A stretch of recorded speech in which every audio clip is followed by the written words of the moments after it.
been recording for about 2 hours now, and everything I say is dumb, and I keep forgetting to look at the camera. So we're just gonna do something different. We're gonna back away from the standards.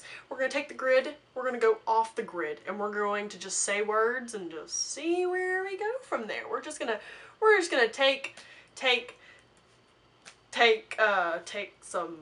About 6 months ago, I was walking back home on my way from a friend's house in the night, and as I was walking in the night, an object fell from the sky, landed about 10 feet from me. I was intrigued because this object almost gave me a concussion. I walked over, thought it was water, it was a different color. Upon further inspection, this water was human, I'm guessing, urine in a water bottle falling from the sky. I don't understand the appeal of zombies. I don't have a problem with people who like zombies. That's fine.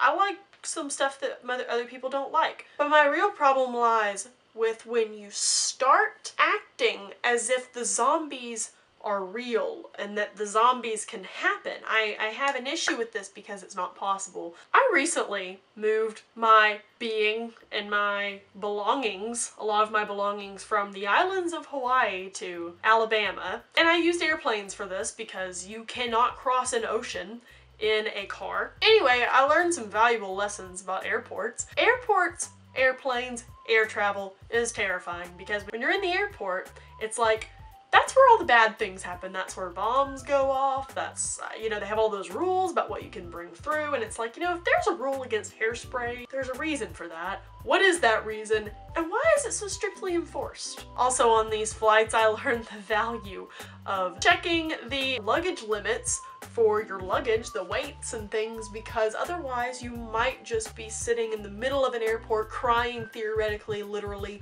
whatever your preferred method of crying is, while you try to take all this stuff out of your 50-pound bag that should be okay and stuff it in your carry-on that you had to pay for. It's just a very uncomfortable experience, so I recommend doing that. Also, don't ever put valuable things in that stupid pocket. Just don't do it. Just take my word for it. Don't do it. Don't do it. Don't do it. I don't really know why people get so worked up about shipping. Why do you care if you get shipped with a person? What's the problem? You know? It's just people.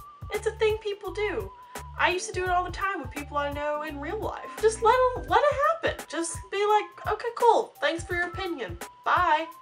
It's that simple. Recently, I was in Chicago for a day and I called up my friend Ava, who I had barely talked to at all. And I was like, hey girl, wanna get some dinner and look at water or something cool? Internet things. Awesome. But before we met, she was on her way and I had this thought. I was like, this is not VidCon. What if she's not real? What if she's a robot? What if this is just a thing and it's gonna be bad? And what if, or milder, what if she just doesn't like me and I'm just stuck with this human? It was okay though. It was fine. Hey Ava, thanks for not being a serial killer. Awesome. Great. A lot of people make those videos before they meet people in person, like at a VidCon or something like that, and it's like, this is what it's like when you meet me in person. I will never make one of those because I want every single person that meets me to be surprised by the fact that this is not actually my face and I live inside. It's a zipper. Zip it and it opens. Oh, whoa, what? What's happening? Oh my gosh. Okay.